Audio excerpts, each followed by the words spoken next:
Well, actor James Van Der Beek died this week at the age of just 48, a little more than a year after sharing his diagnosis of stage 3 colorectal cancer.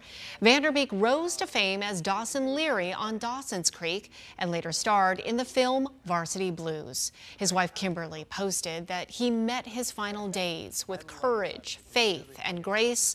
The loss is shining a spotlight on colorectal cancer, a disease that doctors say is increasingly being diagnosed in younger adults. So joining us now is oncologist Dr. Tufik Kashami, Chief of Medicine at City of Hope, Phoenix. Thank you so much, Dr. Kashami, for being with us. You know, this is very disturbing because I think, a lot of people thought, oh, this is kind of, like an old person's disease.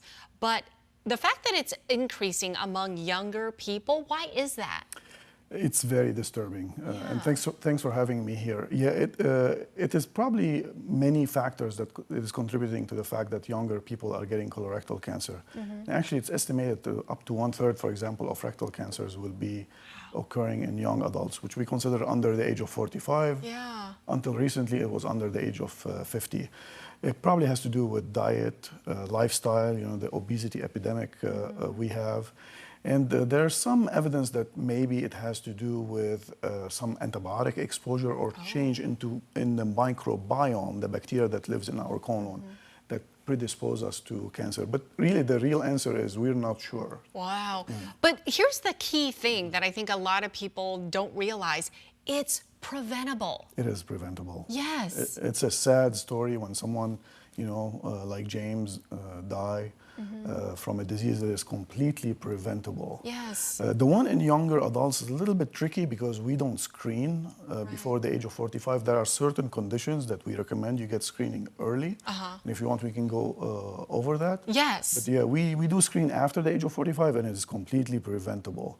Before the age of 45, we typically rely on symptoms. So it's important not to ignore symptoms. And talk about those symptoms. And talk about these symptoms. When you look at studies, typically it takes 6 to 9 months to diagnose a young adult with colorectal cancer after they've had symptoms.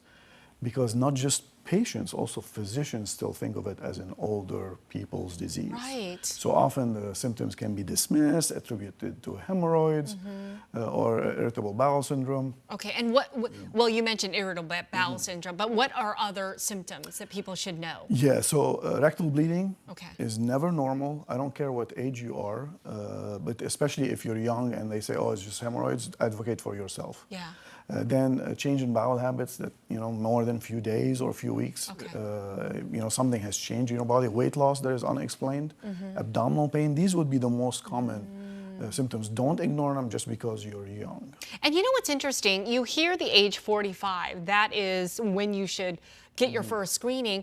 I feel like growing up, I always heard 50. Correct. Right? Yes. And then when did it change to 45? A few years ago, during COVID, actually, it changed to 45. And what happened is we've been having good success in over the age of 50 by decreasing the incidence of colorectal cancer because of screening. Yeah. So at one point, the risk between the age of 45 and 50 became the same risk between the age of 50 and 55. So we shifted the screening to the age of 45. But still, a significant number of patients will not be caught this way. Yeah. We're seeing patients, unfortunately, at the age of 20 and 30. There are some that your viewers would want to know. For example, family history is very important. If you've had family history of colorectal cancer at the age of 45, they need to be screened at the age of 35. Oh, 10 years earlier. 10 years earlier. And even if you've had history of what we call advanced polyps, polyps that are not the typical polyps, these we consider like cancer. So you need to be screened also 10 years before. And we can probably prevent 20, maybe 30% of these if you know your family history. Yeah. So ask about your family history of polyps, not just cancer. Oh, that's so important, so good to know. Thank you so much. And again, the main takeaway that this is preventable. It is that's preventable. Huge. It All is right, preventable. Dr. Kashami, thank you so much. Thank you for having me.